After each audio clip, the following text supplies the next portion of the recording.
Salmo 19, de 12 a 14. Amém? Diz assim a palavra de Deus: quem há que possa discernir as próprias faltas? Absolve-me das que me são ocultas. Também da soberba guarda o teu servo, que ela não me domine. Então serei irrepreensível e ficarei livre de grande transgressão. As palavras dos meus lábios e o meditar do meu coração sejam agradáveis na tua presença, Senhor, rocha minha e redentor meu. Bem, vamos orar mais uma vez. Senhor Deus e Pai, nós te agradecemos, Senhor, por estarmos aqui reunidos em teu nome. Nós te agradecemos pela tua palavra. Nós te agradecemos, Senhor, pelo estudo dessa manhã. Que teu Santo Espírito possa estar instruindo os nossos corações segundo o teu querido. Ó Senhor, nos abençoe e possamos estar crescendo em conhecimento da tua palavra, para que possamos comunicar o teu reino de forma melhor e mais eficiente sempre. Ó Senhor, esteja conosco, em nome de Jesus Cristo, seu Filho amado, que nós lhe pedimos e agradecemos. Amém. Então, nós continuamos estudando, o nosso breve catecismo. A gente já está bem lá no final, já não vamos para a pergunta 82. A gente falou sobre a pergunta 82 semana passada, mas ela é introdutória para o nosso assunto. Nós vamos só da 82, 85 mais ou menos. Então são poucas perguntas hoje, mas para não alongarmos demais. O nosso catecismo ele tem 107, o breve catecismo. Então na 80 a gente já está bem no finalzinho, a gente já passou praticamente por todo ele, faltando aí, segundo as minhas anotações lá, só um pequeno grupo lá no comecinho, se não me engano, a pergunta 5 a 7, 10, ali as primeiras, tem um pedacinho que nós pulamos e não foi utilizado, que a gente vai, antes de terminar, a gente vai revisá-lo também, para a gente ter todo o estudo completo conosco. Então, a pergunta 82 do nosso catecismo, já que nós terminamos todas as perguntas sobre os 10 mandamentos, ele vem justamente nos mostrar agora qual o objetivo, A pergunta 82, conforme falamos semana passada, ele pergunta: será alguém capaz de guardar perfeitamente os mandamentos de Deus? E eu costumo dizer que essa é uma deixa evangelística. Porque como é que você entra no céu? Como é que você vai para o céu? As pessoas muitas vezes se perguntam sobre isso. E aí o pessoal fala: tem que dar esmola, tem que fazer isso, fazer aquilo, tem que ser uma boa pessoa. Mas para poder entrar no céu, a gente tem que guardar perfeitamente todos os mandamentos de Deus. E o que nós aprendemos é que ninguém é capaz de guardar perfeitamente todos os mandamentos de Deus. Aqui ele diz: nenhum mero homem, desde Adão, é capaz nessa vida de guardar perfeitamente os mandamentos de Deus. Mas diariamente os quebra por palavras, pensamentos e obras. Quanto a isso, Romanos 3, versículos 9 e 10 vai nos dizer: temos qualquer vantagem? De forma nenhuma, pois já temos demonstrado que todos, tanto judeus como gregos, estão debaixo do pecado. Como está escrito: não há justo nenhum sequer. A palavra ela é clara em nos dizer que ninguém é capaz. Todos nós quebramos constantemente e diariamente. E Paulo, quando trata ali em Romanos, ele está fazendo aquela comparação. Por quê? Porque os judeus ficavam cobrando os gentios, dizendo: vocês não guardam a lei, vocês não se circuncidam, vocês comem comida que não pode comer. Esses mandamentos que os judeus ali tinham costume de ficar querendo cobrar dos outros. E aí Paulo vem dizer: olha, o judeu não tem vantagem nenhuma. Isso que ele diz que faz é só uma coisinha, mas todo mundo está debaixo do pecado. E a grande questão da lei, os 10 mandamentos, é que ninguém é capaz de cumprir. Por isso que nós temos que aprender a interpretar, conforme nós fizemos aí no decorrer desses estudos, falando sobre os 10 mandamentos dentro do nosso catecismo. A grande questão é que ninguém é capaz. Se alguém acha que é capaz, ele está se enganando. A interpretação dos fariseus e o que seria a gente poderia dizer os nossos fariseus modernos, muitas vezes a interpretação dos 10 mandamentos é muito pontual e dispositiva. A pessoa só fala: não matarás. Eu nunca matei ninguém, então não descumpri o mandamento. Não furtarás. Eu nunca roubei nada, nunca peguei uma arma e tomei nada de ninguém, então não descumpri o mandamento. E nós percebemos que em Cristo esses mandamentos ele tem uma interpretação. Mas a interpretação que Cristo dá no Novo Testamento não é uma interpretação nova. Aqui que vem a questão. Não foi Jesus que chegou e disse: ó, agora vocês vão entender os 10 mandamentos assim. Não, Cristo só expõe aquilo pelo que os mandamentos foram escritos. Quando a lei foi entregue a Moisés, o princípio do mandamento era esse que Cristo fala no Novo Testamento. O grande problema é que os homens não souberam interpretar. Eles começaram a limitar, eles começaram a determinar algumas coisas que não estão na Escritura. Mas Cristo ele traz aquilo que está no coração de Deus quando ele deu os 10 mandamentos. E quando nós entendemos toda a profundidade, nós entendemos que ninguém é capaz de cumprir. Ninguém, nenhum homem é capaz de cumprir. Só um foi capaz de cumprir todos os mandamentos: Cristo. E aí a gente precisa esperar, nós precisamos entender e esperar nele. Mas se ninguém é capaz de cumprir e todos vão quebrar, olha aqui, Tiago 3,2: todos tropeçamos em muitas coisas. Se alguém não tropeça no falar, é perfeito varão, capaz de refrear também todo o corpo. Eu acho interessante o Tiago falando aqui, que ele vai falar da língua, né? E ele vai dizer: se alguém não tropeça no falar, olha, o falar seria a coisa mais fácil que a gente tem que controlar. Porque é difícil a gente controlar o que a gente pensa, né? É difícil a gente não ceder ao impulso. Agora, na hora de falar, se alguém não tropeça no falar, é perfeito. Então quer dizer o quê? Que não existe ninguém perfeito, que todo mundo tropeça e que todo mundo fala alguma coisa errada uma hora ou outra. Isso é algo impossível de desviar. A Escritura não vai nos garantir isso. Então, se nós somos assim tão falhos que até naquilo que nós falamos nós perdemos o controle, para que servem os mandamentos? A grande questão aí, implícita na pergunta 82, é que se ninguém é capaz de cumprir, quer dizer que os 10 mandamentos eles não são no sentido assim, para eu cumprir para ser salvo. Porque se eu depender de cumprir os 10 mandamentos conforme a gente estudou aqui para poder ser salvo, eu não vou ser salvo, eu não vou para lugar nenhum. Eu não sou capaz de, pelo meu próprio esforço, conseguir conquistar a salvação. E é aí precisamente que está o propósito dos mandamentos. Os mandamentos são para nos provar que nós não somos capazes de conquistar a salvação por nós mesmos. Isso deveria ser algo evidente para o crente e algo que passa despercebido para os não crentes, né? Falando em grosso modo. Então as pessoas, primeiro, tem gente que acha que dentro da igreja só tem santo, sabe, todo sentado assim, com aquela argolinha em cima da cabeça, não tem? Aparece aquela argolinha lá, todo mundo assim, ninguém faz nada de errado. E aí quando a gente encontra problema na igreja, nós nos decepcionamos, e às vezes nos decepcionamos demais.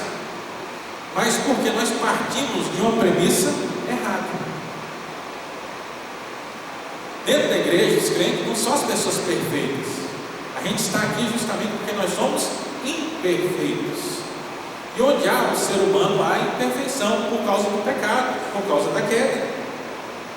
A grande questão é que nós estamos aqui porque a gente sabe, e deveria ser, agora a gente passa para a segunda parte, deveria ser o conhecimento de todo crente, de que ele não é capaz de salvar a si mesmo. Mas infelizmente nós temos nos meios evangélicos aqueles que teologicamente, da forma mais precisa, são o que nós chamamos de semi-pelagianos, que hoje as pessoas chamam de arminianos. E geralmente é a diferença, nós somos conhecidos como calvinistas, e o antagonismo, quer dizer, o contrário do calvinismo seria o arminiano. Só que o arminiano de hoje ele não é arminiano, ele se chama arminiano, mas ele é, na teologia ele é descrito como semi-pelagiano, que é aquela pessoa que acredita que Deus ele faz uma parte e eu tenho que completar para ser salvo. Então esse acreditar que eu faço alguma coisa para a salvação é chamado, desde os tempos antigos, de semi-pelagianismo. Por que semi-pelagianismo? Deixa eu explicar aqui na teologia. Pelágio era um homem que, para ele, o homem conquistava a salvação, que é o pensamento do descrente hoje, né? Eu vou ser bom, eu dou esmola, eu faço isso, eu faço aquilo, e aí eu vou fazer um pezinho lá na balança, e quando sair consigo passar.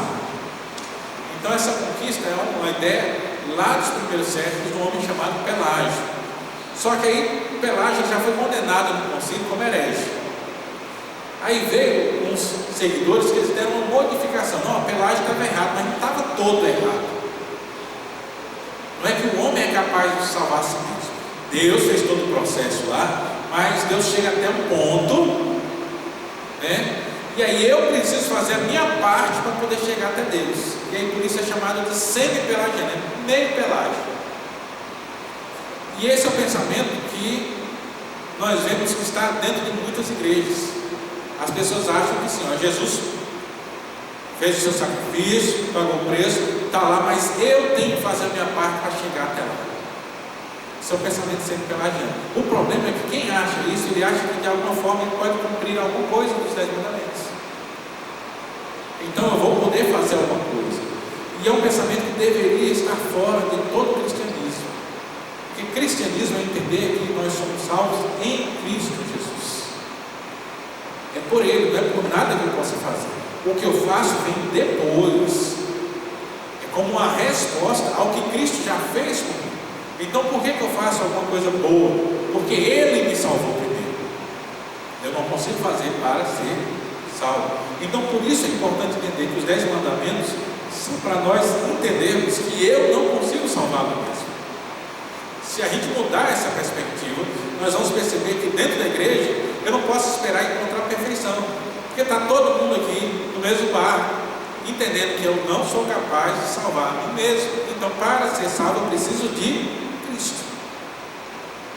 Então se eu preciso de Cristo, tem gente que está mais adiantado no processo e vai andar beleza, vai errar menos. Tem gente que está começando, vai errar mais, mas todos precisamos de Cristo. Então como o hino diz, né, que nós devemos olhar com simpatia para os erros do irmão. É alguém que está sendo transformado em Cristo. É Cristo que é perfeito. Se a gente espera a perfeição, a gente vai sempre se decepcionar. Eu me lembro de um conhecido Wesley. Wesley é um cara muito legal. E ele dizia o seguinte: para mim, o ser humano ele é mau. Então, se acontecer qualquer coisa, na minha primeira perspectiva é que a pessoa fez de propósito. Ele era assim. Então, se alguém fez alguma coisa para ele, na cabeça dele, primeiro pensamento, fez de propósito. Por quê? Porque o ser humano é mau. Então ele diz: você está andando lá em Brasília, você está andando na calçada, de repente voa um cuspe do ônibus e cai em cima dele.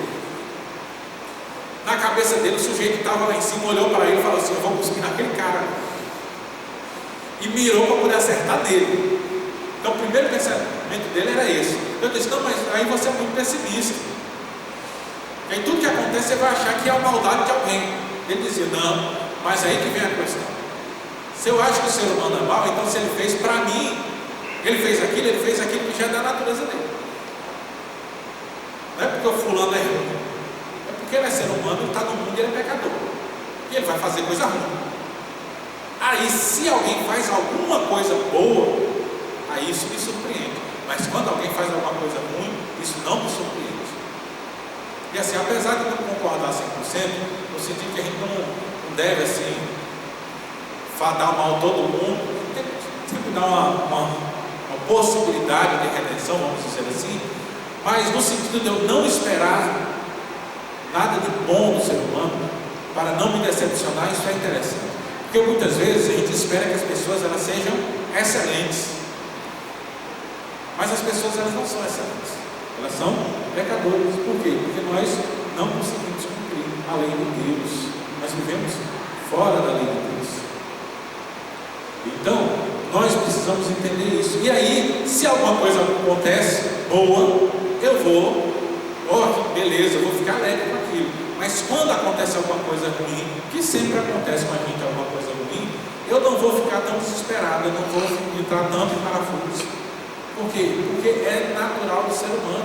Então é mais fácil acontecer alguma coisa ruim do que acontecer alguma coisa boa. Passando aqui para a pergunta 83. Se nós pecamos constantemente, como é que a gente pode classificar os pecados? A pergunta 83, ele levanta uma coisa muito interessante, que muitas vezes passa despercebido para o crente, né? Ou nós aprendemos errado, lá na salinha da escola dominical, quem viveu a infância na igreja lá, aprendeu errado. Por quê? Porque na ânsia de ensinar que todo pecado ele gera condenação, e isso é uma verdade, muitas vezes a gente vai ensinar que todo pecado é igual. E a Bíblia não diz isso. A pergunta 83 diz: são igualmente odiosas todas as transgressões da lei? E ele vai responder que alguns pecados em si mesmo e em razão de circunstâncias agravantes são mais odiosos à vista de Deus do que outros. Então o que é que o Catecismo está nos dizendo aqui? E nós vamos ver os textos para provar isso. Que existem pecados que são piores do que os outros. E muitas vezes a gente foi criado dentro da igreja sendo ensinado que não tem essa diferença. Então é mais ou menos assim, como se o sujeito que rouba um lápis do colega fosse igual ao sujeito que mata outro. Ambos os pecados eles geram condenação. Então, tanto roubar um lápis quanto matar alguém vai nos condenar ao fogo eterno se nós não tivermos Cristo Jesus. São suficientes para a condenação, mas diante de Deus eles são uns piores do que os outros. O Salmo 19, versículo 13 vai dizer: também da soberba guarda o teu servo, que ela não me domine, e serei irrepreensível e ficarei livre de grande transgressão. Olha, ele fala de soberba e fala de grande transgressão. Se há grande transgressão, há também pequena transgressão. Como é que nós podemos perceber isso? Mateus 11, 24. Palavra de Jesus: eu digo-vos, porém, que menos rigor haverá no dia do juízo para com a terra de Sodoma e Gomorra do que para contigo. Olha, menos rigor. O que é que significa isso aqui quando a gente lê? Menos rigor no dia do juízo. Quer dizer que a condenação vai ser menos rigorosa, vai ser menos pesada. A cobrança é menor. Mas aí vamos entender o contexto. Quem ele está falando? Jesus, o texto de Mateus, vai falar lá das cidades de Corazim e Betsaida, se eu não me engano. Ai de ti, Corazim, ai de ti, Betsaida e tal. Por que ele está falando? São cidades de Israel, onde há judeus, povo da aliança. Mas qual é o argumento? Nessa cidade, Jesus pregou a palavra, o próprio Cristo pregou a palavra e operou sinais e milagres. Mas mesmo assim, eles não creram na palavra de Deus. Sodoma e Gomorra foram destruídos com fogo do céu. A gente conhece na história da mulher de Ló, virou estátua de sal, a historinha da escola dominical. Mas Sodoma e Gomorra eles não ouviram. Então o argumento do Cristo é: se eles tivessem visto os sinais que vocês viram, eles tinham se convertido. Mas vocês viram os sinais e não se converteram. Então quer dizer que vocês tiveram mais chance. Então por isso o pecado de vocês é pior. Então aqui a questão não está falando do pecado, porque se a gente for comparar, Sodoma e Gomorra eram cidades depravadas. Então pecados de depravação, exploração, sodomia, uma série de coisas assim que eram constantemente condenadas na palavra de Deus. Então eram coisas assim escandalosas. Mas Corazim e Betsaida ele não creu. Só que o que é que Jesus está dizendo? O fato de vocês não crerem não faz ele um pecado menor. Por quê? Porque a chance de vocês foi maior. Então não é o pecado em si muitas vezes, mas a condição do coração que foi dada. Então há sim pecados que são piores e pecados que são mais brandos, porque há condenações que são mais fortes e há condenações mais fracas. E no dia do juízo, a palavra diz que cada um vai ser condenado segundo as suas próprias obras. Então, se vai ter a obra, então vai ter a balança. Só que a balança não é para dizer quem é salvo e quem não é salvo. Na condenação, a balança vai dizer qual o peso da condenação, qual o peso do castigo e qual o peso que não vai ser o castigo. Então tem gente que vai estar lá na balança: não, esse aqui o castigo é pior, e o outro: não, esse aqui o castigo é menor, mas vai estar todo mundo no castigo. E igualmente aqueles que vão ser salvos, a balança não é para dizer se é salvo ou se não é salvo, mas a balança é para pegar o galardão, que aí vai pesar o quê? Nossas boas obras. A palavra diz e pelas quais nós receberemos galardão. Então, quem praticou mais vai receber mais galardão, quem praticou menos vai receber menos galardão. Mas se é salvo ou não é salvo, isso está em Cristo Jesus, não em nós. Mas pecados, eles têm medidas, há pecados piores e há pecados mais brandos. Só que é o seguinte, mesmo o menor de todos os pecados, a gente não pode esquecer, ele ainda é suficiente para condenar. Essa é a grande questão. Então, são igualmente odiosos. E aqui no caso Sodoma e Gomorra, por quê? Porque a chance foi menor. E Lucas 12:10, talvez você já tenha ouvido isso aqui. Todo aquele que proferir uma palavra contra o Filho do Homem, isso lhe será perdoado. Mas o que blasfemar contra o Espírito Santo não haverá perdão. Você já ouviu falar do pecado sem perdão? A blasfêmia contra o Espírito Santo é um pecado que não tem perdão. A própria palavra, se não me engano, é Pedro, nas suas cartas, ele vai dizer: para esses eu digo que não orem. A gente não deve nem orar para Deus perdoar. Por quê? Porque Deus diz que não tem perdão. Só que o que é o pecado da blasfêmia contra o Espírito Santo? Você já ouviu essa palavra? Você já pensou sobre ele? Talvez você já tenha ouvido. E aí, para você, o que é o pecado da blasfêmia contra o Espírito Santo? Negar a outro, por exemplo, Deus faz algo e falar que não foi Deus, foi outra, até o próprio diabo, outra coisa que fez. Então, não acreditar em alguma coisa que o Espírito fez. Esse é um argumento muito forte. Alguém quer acrescentar mais alguma coisa? Depois eu vou tratar desse aqui. É só isso que alguém quer acrescentar mais alguma coisa? Gente, a chance que vocês têm. Ó, essa questão da blasfêmia contra o Espírito Santo é uma das coisas mais, vamos dizer, um dos conhecimentos mais complicados que a gente tem do nosso dia a dia, que a gente precisa entender direito, que é para a gente não ficar caindo em falácia por aí. Geralmente o entendimento que tem é justamente esse, e especialmente nossos irmãos pentecostais gostam de usar muito isso para as pantomimas que eles fazem lá, dizendo que é o Espírito Santo, que a gente não pode dizer que não é o Espírito Santo. Mas o apóstolo Paulo, lá em Corinto, ele vai dizer para nós o seguinte: julgar o Espírito para ver se ele procede de Deus. Então, a ordem da palavra é para olhar e ver se procede de Deus. Então, em um certo sentido, sim, blasfemar contra o Espírito Santo é quando eu não acredito, eu desprezo alguma coisa que o Espírito Santo faz. Mas não é simplesmente quando eu falo que não é do Espírito alguma coisa que é do Espírito. A questão de eu falar, eu estou fazendo um julgamento sobre aquilo que eu estou vendo. Eu preciso julgar se é do Espírito ou não é do Espírito. Então, quando a gente fala que é simplesmente falar, a gente cria meio que uma máscara. É um texto muito usado, é uma palavra muito usada, para não se questionar algumas pessoas que dizem ter o Espírito Santo. E igualmente é usado aquele texto que fala: não toqueis no ungido do Senhor, para alguns líderes ruins, para dizer que não pode reclamar eles. Porque na verdade a gente pode sim questionar, a gente pode sim duvidar.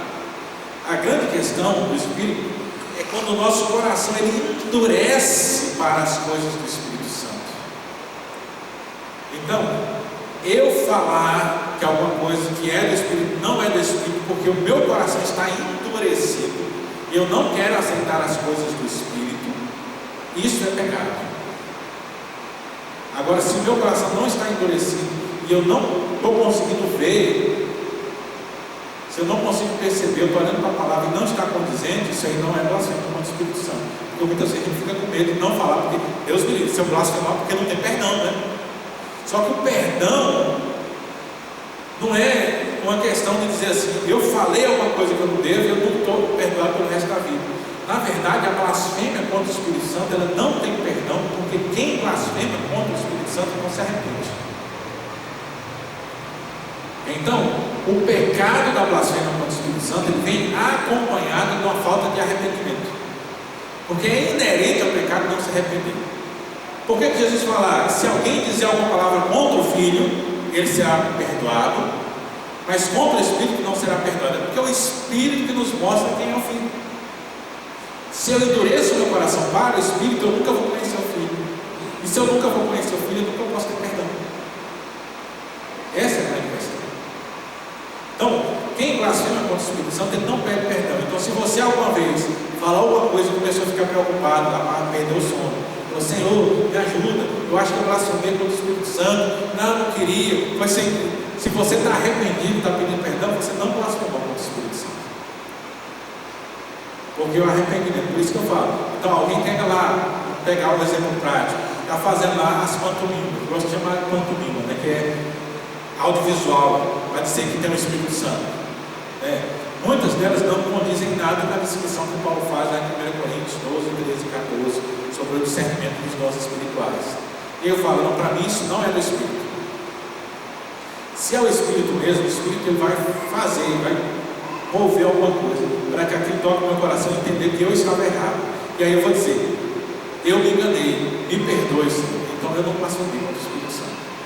A blasfêmia contra o Espírito Santo é o proferir e endurecer o coração para negar qualquer tipo de arrependimento. Aí isso é blasfêmia contra o Espírito Santo. Por isso que é o pior dos pecados, porque é o pecado que eu não peço perdão. Porque todo pecado ele é perdoável se eu me arrepender e pedir perdão. Porque se não tiver arrependimento, até um lápis que eu pegar de alguém, ele é sem perdão. Se eu não me arrependi, não tem perdão. Então a blasfêmia contra o Espírito Santo, ele não tem perdão, porque aquele que faz, ele não se arrepende, ele não pede perdão, não se arrepende. Por isso que eu falo, um dos piores pecados que pode acontecer com o servo de Deus é o orgulho. Porque o orgulho faz a gente cegar muitas vezes para o nosso erro e não se arrepender dos nossos erros. Por isso que eu digo, meu irmão, cuidado. Uma das coisas piores que existe é quando a gente faz alguma coisa e alguém chega para a gente e fala, meu irmão, você fez isso de errado. E ao invés de a gente parar para pensar se estava errado ou não, a gente já começa a se justificar. Não, mas eu fiz porque aconteceu isso. Não, mas eu fiz porque o fulano falou assim comigo. Isso é orgulho. E se eu não me arrepender, não tem perdão. E quanto mais eu vou justificando aquilo que eu fiz só porque cada um, só por causa disso, ele acrescenta a pena do pecado que eu estou tendo. Por quê? Porque tem pecados que são piores e pecados que são mais brancos. Agora, o que é que define muitas vezes isso? Depende da dureza do coração. Então, para ficar mais simples, não é o hábito assim, vou fazer uma lista, ó, quem faz isso aqui, igual nós temos no nosso Código Penal, né? Então, tem os crimes hediondos, tem os crimes graves, tem os crimes mais brandos, e aí lá embaixo tem as chamadas contravenções, que são negócios que não é bem crime, mas está errado também. Então não tem essa escala. Então vai dizer, ó, quem mata, quem faz isso está lá em cima, quem faz aquilo. Não é assim que se define espiritualmente o pecado. As transgressões elas são odiosas em vista do endurecimento do coração. Então aí no endurecimento do coração, eventualmente, alguém que matou outra pessoa numa circunstância de ódio, de briga, e o cara que é um assassino serial, que mata as pessoas porque gosta de matar, vai ter diferença. O assassino serial é pior, por quê? Porque o coração dele é mais mergulhado no pecado, é mais endurecido. O outro foi uma circunstância, então numa circunstância normal, ele ainda tenta se controlar. Mas um ele não tenta se controlar, ele acha aquilo bom. Então, quem tem o coração mais endurecido, vai ser pior no seu pecado. Pastor, o senhor falou de orgulho, coração endurecido. Por exemplo, se eu tenho um problema com um irmão e eu não perdoo esse irmão, seria um pecado contra o Espírito Santo? Porque eu não perdoo ele, de forma alguma. Não, em si, quando nós falamos isso, ele não vai ser um blasfêmio contra o Espírito Santo, mas é um pecado contra o irmão. Agora, na lista que a gente está fazendo aqui, esse pecado igualmente me afasta da salvação. Mas não é a blasfêmia, porque a blasfêmia contra o Espírito Santo é quando eu faço isso com o Espírito, com as coisas de Deus. Então por isso ele é pior. Então quando eu pego com o irmão, ele é ruim, porque o irmão é imagem e semelhança de Deus, mas imagem e semelhança não é ser Deus. Quando eu faço isso contra a terceira pessoa, contra o Espírito Santo, que é quem nos conduz a Deus, aí ele é pior. Mas aí a questão, o orgulho é o que me impede de ser perdoado. Por quê? Porque eu não vou pedir perdão. Então, esse tipo de orgulho tem que entender. O orgulho não pode ficar, não posso ficar guardando isso na vida toda. Agora, a gente tem que tomar muito cuidado com isso. Esse endurecimento. Quando eu perdoo o irmão, eu não estou perdoando por causa do irmão. Às vezes tem gente que olha assim, eu tenho que perdoar e fica, eu não vou dar perdão para o fulano. Como se eu estivesse fazendo mal para ele.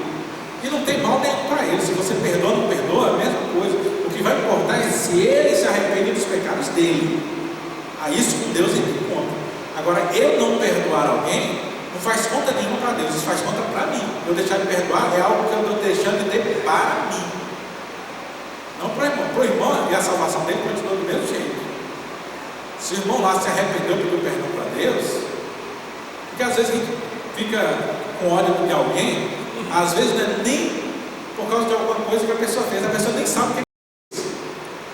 Lembra que eu falei? Às vezes a gente fica achando que as pessoas vivem fazendo as coisas de propósito para nós,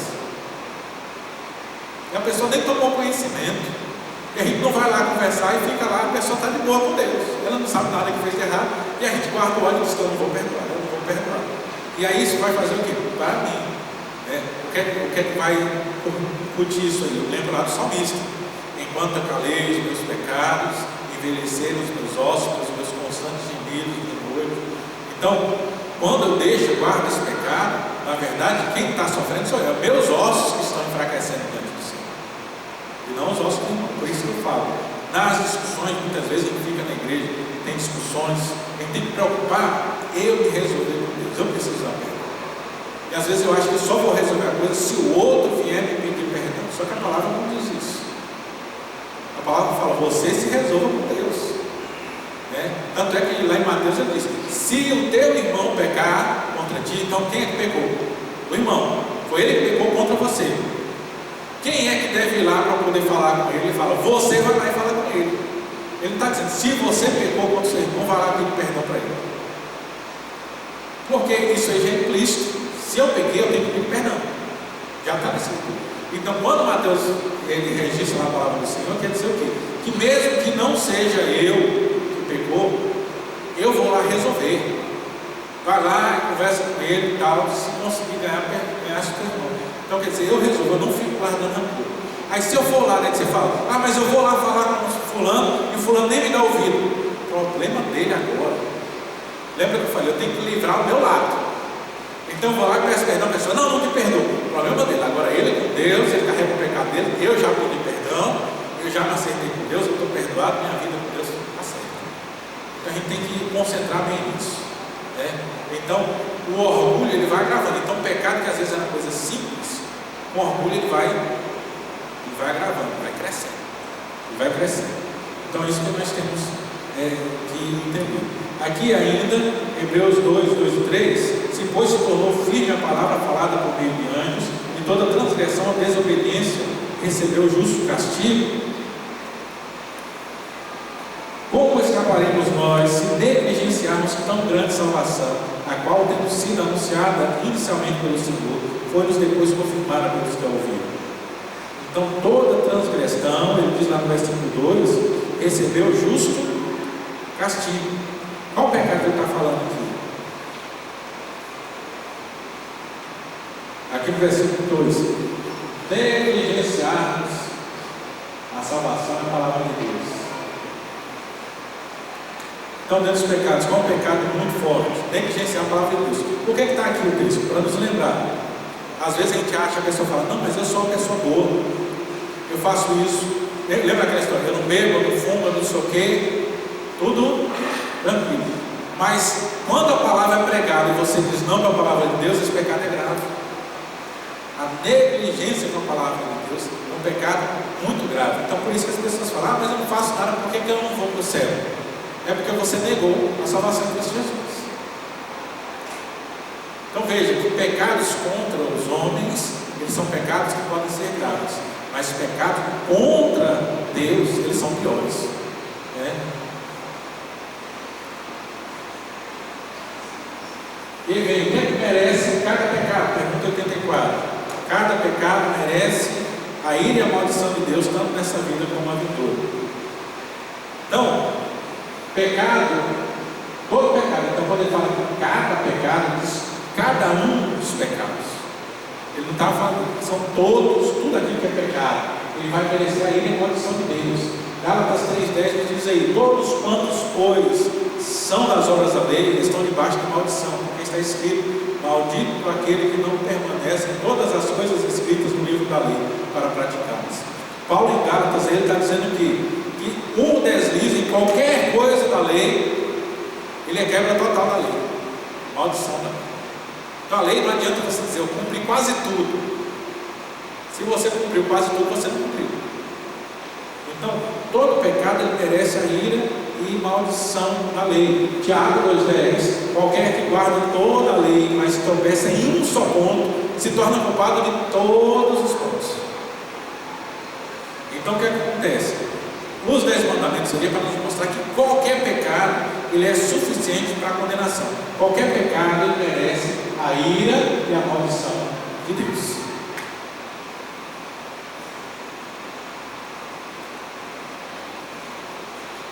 Mateus 25:41, prelúdio lá no grande dia. Então o rei dirá também aos que estiverem à sua esquerda: apartai-vos de mim, maldito, para o fogo eterno preparado para o diabo e os seus anjos. E o que é que vem depois desse texto? Quem se lembra lá? Você está bem conhecido. Apartai-vos para o fogo eterno. E depois ele fala: por quê? Ninguém vai lembrar, não? Porque tive fome e não me deste comer, tive sede e não me deste beber, estava nu e não me vestiste, estava enfermo e doente e não fosse me visitar, estava preso e não fosse me visitar.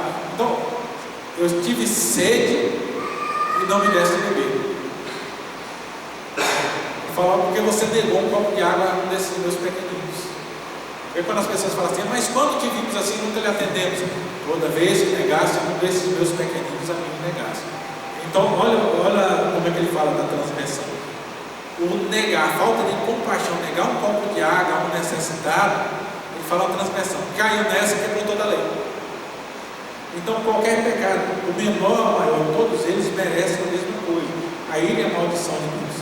Então, apesar dos pecados, nós vimos que ele tem grau, tem pecados que são realmente piores do que os outros, mas todos eles geram condenação. Então, o entendimento da lei de Deus tem que ser esse.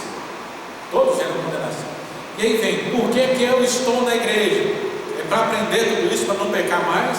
Não, porque isso é impossível. Eu preciso entender isso. É impossível não pecar mais. Então, por que eu estou na igreja? Eu estou em busca de Cristo Jesus, porque só da graça um pecador que quebra os mandamentos consegue chegar no céu. Não são as minhas práticas, porque se dependesse daquilo que eu faço, eu não precisava vir na igreja. Eu ficava lá e vivia como uma boa pessoa. Mas eu vim porque para me lembrar que eu tenho que adorar aquele que me salvou, porque só ele que pode me salvar. As minhas atitudes não podem me salvar. E o grande erro da geração atual, e não só a geração atual, eu gosto de falar do evangelicalismo brasileiro, muitas igrejas, é achar que é a minha prática que vai me dar salvação. E é o que faz as pessoas hoje, e aí sim a geração atual, se vê muito, como é que podemos dizer, se vê muito assim, que não tem necessidade da igreja. Eu não preciso estar na igreja, eu não preciso estar nos cultos, eu não preciso assistir e tal, eu estou fazendo aqui, eu estou orando em casa, eu estou lendo a Bíblia em casa, como se as minhas atitudes fossem o suficiente para me salvar. Mas estar na igreja é estar adorando em conjunto aquele que pode nos salvar. Por quê? Porque todo pecado que a gente comete todo dia, ele nos condena. Só Cristo pode nos salvar. Então, se eu não louvo aquele que pode me salvar, realmente eu recebi essa salvação? Essa é a grande questão. E não basta só dizer: mas eu faço isso em casa. Mas a palavra diz que aquele que não me confessar diante dos homens, eu não confessarei diante do meu Pai que está no céu. Então, você adorar a Deus em casa é bom e é louvável. Mas se você não faz isso em público, você está em falha com Deus também. Porque ele exigiu diante dos homens. Por isso que a gente se reúne. Tudo é para isso, é para a gente estar junto, e a gente está adorando junto com as pessoas, diante das pessoas nós estamos adorando a Deus. E aí eu faço até mais um adendo, né? Eu sinto muita falta, eu já falei outra vez. Antigamente, no tempo de adolescente, quando a gente estava na igreja que ia cantar, que tinha o louvor, a gente cantava. A gente faltava escolar para poder cantar, a gente tinha um prazer em cantar. Hoje parece que a igreja não tem prazer em cantar. A gente não tem prazer em orar. Na hora da oração a gente não tem reverência. Na hora que está cantando a gente não coloca a voz para fora. A gente não tem vontade de levantar para poder cantar em pé, muitas vezes a gente fica sentado. Na hora da pregação, em vez de estar ouvindo, a gente fica mexendo no celular. Isso tudo é o quê? A gente está falhando ali quando ele diz: diante dos homens. Se eu não louvo, se eu não adoro, se eu não presto atenção na palavra, se a minha voz não canta, eu não estou adorando a Deus diante dos homens. E o que é que Jesus disse? Se você não me confessar diante dos homens, eu não o confessarei diante do meu Pai que está no céu. Então, às vezes a gente está dentro da igreja, mas a gente está pecando contra Deus. A gente vem para a igreja para dizer que está adorando, mas não adora a Deus. A gente fica aqui só como espectador. Lembre-se, igreja não é clube, igreja não é show. A gente não está aqui para assistir culto. Nós estamos aqui para participar do culto. O culto é a igreja reunida. Tem uma direção, mas quem está aqui à frente está direcionando. Ele não está fazendo para ser assistido. Se a gente vem para a igreja para ser assistido e depois fica cobrando, mas a pregação não estava no meu gosto, mas o louvor não estava bom, mas não sei o que, eu fiz tudo errado. Eu estou assistindo as pessoas confessarem Jesus, eu não estou confessando Jesus. E se eu não estou confessando Jesus, ele disse, eu também não vou confessar você. Pergunta 85, a nossa última aqui. O que exige Deus de nós para que possamos escapar da ira e da maldição que temos incorrido por causa do pecado? Então, dá para entender que todos nós estamos debaixo da ira de Deus. Por quê? Porque a gente peca. Seja o menor ou o maior pecado. Isso aqui é para tirar aquela ideia que o pecador é só aquela pessoa que vive na prostituição, é só o assassino, é só o ladrão. Todos nós somos pecadores. E todos nós igualmente estamos debaixo da ira e maldição de Deus. Então, como é que eu fujo dessa ira e maldição de Deus? Para escaparmos da ira e maldição de Deus, em que temos incorrido pelo pecado, Deus exige de nós fé em Jesus Cristo, arrependimento para a vida, com o uso diligente de todos os meios exteriores pelos quais Cristo nos comunica as bênçãos da redenção.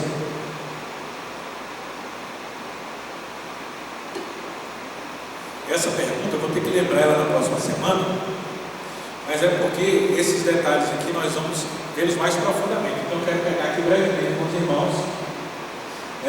Primeiro, o que é preciso para fugir da ira e da maldição de Deus? Atos 20 e 21. Fé em Jesus Cristo. Atos 20 e 21 diz o que? Testificando tanto a judeus como a gregos, arrependimento para com Deus e a fé em nosso Senhor Jesus Cristo. O que é testificar? Me ajuda aí. O que é testificar? Afirmar, mas tem mais detalhe. Também é afirmar.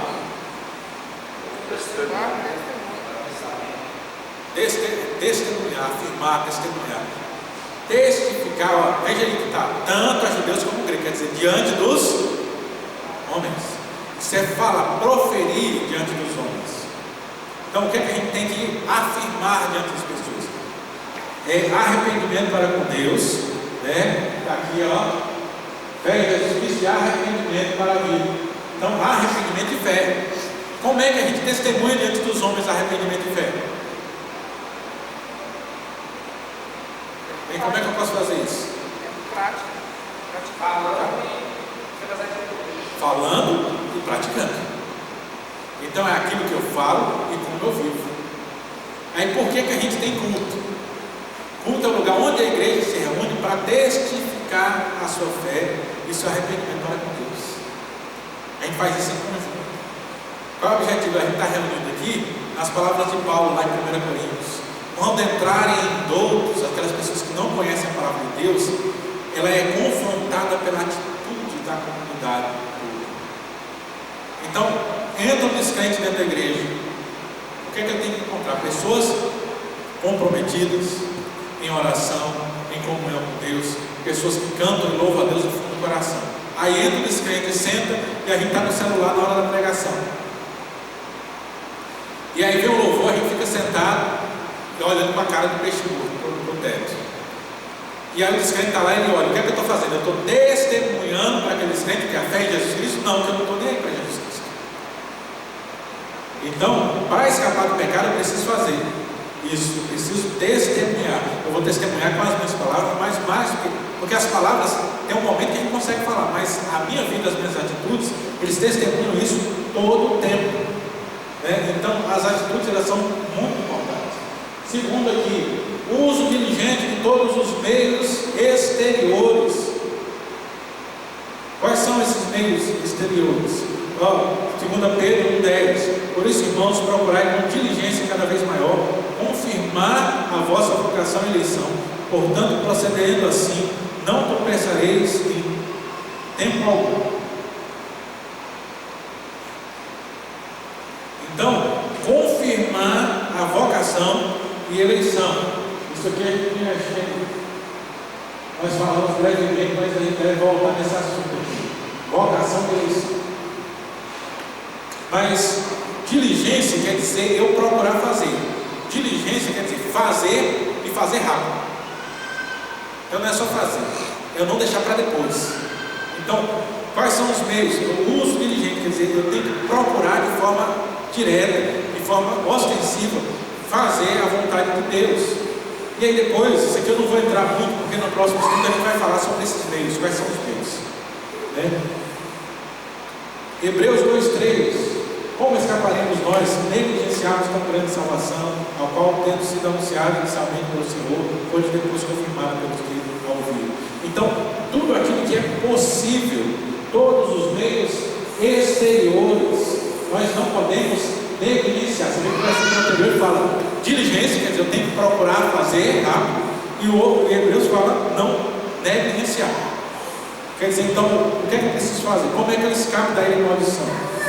Procurando a fé em Jesus Cristo, né? E usar todos os meios possíveis para demonstrar essa fé.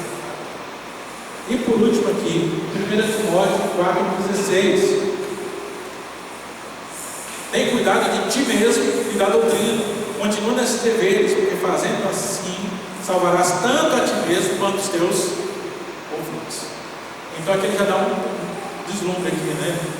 Quais são os meios exteriores? A igreja nos dá os meios exteriores, né?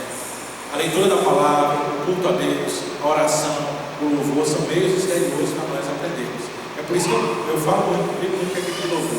As músicas que a gente canta tem que ser coerentes com a palavra e tem que ensinar, porque a gente aprende a música. A teologia que a gente aprende é muito mais das músicas que a gente canta do que a gente lê, porque a música está ali impregnada. Então, todos os meios possíveis para testemunhar essa fé, então tem que usar. Eu não posso deixar para depois. Sabe esse negócio de ficar, tem que começar a ler a Bíblia. Quando é que eu vou começar? Não, agora já estamos em julho. Não, quando for janeiro, deixar para o começo do ano, eu começar a ler a Bíblia, que é para fazer aquele programa de ler a Bíblia toda no ano. Por que deixar para amanhã? Isso não é diligente, isso é negligência. Comece hoje. Mas eu preciso aprender mais da Bíblia. Sim, então por que você fala de escola dominical? Você precisa aprender mais a Bíblia. Você tem que saber mais das coisas de Deus. Por que a gente despreza os estudos bíblicos, as reuniões de oração, os cultos? Então, tudo isso é falta de procurar os meios diligentes, os meios exteriores. A leitura da palavra são meios exteriores, oração, fé em Jesus Cristo. Todas essas coisas estão aí para a gente fazer. A prática cristã, elas são os meios. Mas no próximo estudo nós vamos dividir isso aí, pegar ponto por ponto, para poder detalhar aí quais são esses meios exteriores, porque há meios exteriores e meios interiores. E aí a gente vai ver isso na próxima semana. Mas a palavra aqui, na pergunta 85, como é que a gente pode escapar disso? Nós praticando a fé em Jesus Cristo de forma diligente. Não deixar para depois. É hoje que eu vou fazer. Eu posso deixar para depois. Porque se eu deixo para depois, eu estou negligenciando tão grande salvação. Amém? Amém. Tem alguma pergunta? Pastor, diante da missão, a gente percebe que não é fácil. Eu percebo que, eu acredito que os discípulos de Jesus também foram negligentes em vários momentos, né? Então, para nós aqui, canal, ser humano, se não tiver na unção do Espírito Santo, não conseguimos nada. Quando fala dos discípulos, eu gosto de lembrar de Pedro. Pedro era durão. Pedro está ali para mostrar para a gente como é que é o negócio, que não tinha ninguém perfeito. Porque na crucificação ele nega Jesus 3 vezes. E depois Jesus encontra ele e diz: não, agora Pedro, apacenta as minhas ovelhas. Agora Pedro está tudo bem. Só que a gente vai ler o livro de Atos, lá Paulo tem que chegar em Pedro e dizer: como é que é, Pedro? Como é que você fica querendo exigir dos crentes isso aqui? Nem você como judeu vive como judeu, fica querendo exigir. Então, Paulo diz: eu tive que repreender a Pedro face a face. Olha Pedro, já tinha negado, já voltou, disse, não, agora está bem, aí depois já dá uma derrapada de novo, e aí junto com Pedro e João, né, o discípulo amado. E já prestou atenção que, onde é que chama João de discípulo amado? No Evangelho de João. Quem foi que escreveu o Evangelho de João? Foi João. Então foi ele mesmo que disse que ele era discípulo amado. Aí João chega lá em Apocalipse, com 90 e tantos anos, e quando o anjo aparece, ele quer se ajoelhar diante do anjo, o anjo tem que chegar. Não, peraí, moço, levanta aí. João, que era João, discípulo, único discípulo vivo, o cara que andou com Jesus, já com toda a experiência, ainda dá uma derrapada daquela, quer dizer que nós vamos derrapar constantemente. O que a gente precisa fazer? A gente precisa continuar buscando a Deus. É por isso que eu falo, para que existe a igreja aqui? A igreja, a reunião, o grupo, é para a gente se exercitar junto. Então eu desprezar a comunhão, eu desprezar essa diligência em testemunhar e me fortalecer no Espírito Santo. Então o ponto-chave está muito por aí. Eu não posso desprezar a comunhão da igreja, porque na comunhão que nós somos preparados, é que nós somos fortalecidos, é que nós testemunhamos, é que nós fazemos tudo aquilo que exige de nós para a nossa salvação. Sem comunhão, a gente pode fazer, mas vai ser muito mais difícil. Quanto mais afastado, mais fraco a gente fica. Então a palavra nos chama justamente para isso, né? Então a gente vai aqui, a gente vai ainda ter alguns estudos, né? A gente vai falar sobre esses meios de salvação e depois, seguindo o catecismo ele praticamente vai finalizar falando sobre a oração do Pai Nosso, que aí é como nós devemos orar, parte muito importante. Então, são alguns estudos para a gente aprender como orar. Ele pega o Pai Nosso e trata igual os 10 mandamentos, vai pegando um por um. O que é que faz a primeira petição da oração do Senhor? O que é que diz a segunda petição? Por que nós falamos isso? Por que nós falamos aquilo? Então vai destrinchar tudo. É muito importante para nós estarmos aprendendo. Então são as ferramentas para isso aqui. Como é que podemos escapar? Fé e comunhão. Vamos buscar isso. A gente vai ver quais são esses meios pelos quais nós fortalecemos a nossa fé. Estamos juntos aqui na próxima semana, se Deus quiser. Amém? Amém. Já pergunto, pastor. Essa palavra semi-pelagianos, para mim foi a primeira vez que eu ouvi. Tem igrejas que pregam isso? Na verdade, todos os pentecostais são semi-pelagianos. Só que eles chamam-se de arminianos. Mas é um teológico. Porque o semi-pelagianismo é que acredita que Deus estende a mão, mas eu tenho que esticar a mão para pegar nele. Lembra aquele hino antigo que fala: segura na mão de Deus, segura na mão de Deus, segura na mão de Deus e vai.